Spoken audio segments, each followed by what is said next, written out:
वर्षांपूर्वी कळवण प्रकल्पांतर्गत येणाऱ्या खर्डेदिगर, कनाशी या आश्रमशाळांमध्ये अस्वच्छता, वर्गखोल्यांची दयनीय अवस्था तसेच शालेय कर्मचाऱ्यांकडून सर्रासपणे होणारे धूम्रपान याबाबत महाराष्ट्र क्रांती न्यूजने पालकांच्या तक्रारीनुसार परिस्थिती प्रशासनासमोर मांडली होती. तेथील परिस्थिती सुधारत नाही तर दुसरीकडे सुरगाणा तालुक्यातील सराड शासकीय आश्रमशाळेत वर्गखोल्यांमध्ये पावसाच्या धारा लागल्या आहेत.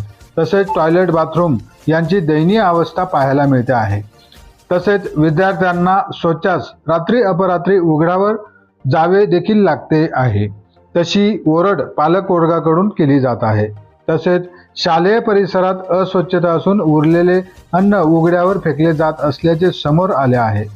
तसेच या शाळेत निवासी शिक्षक असून त्या ठिकाणी न राहता शिक्षक शहराच्या ठिकाणी आपल्या सोयीनुसार राहत असल्याची ओरड पालक वर्गाकडून येत आहे. अस्वच्छ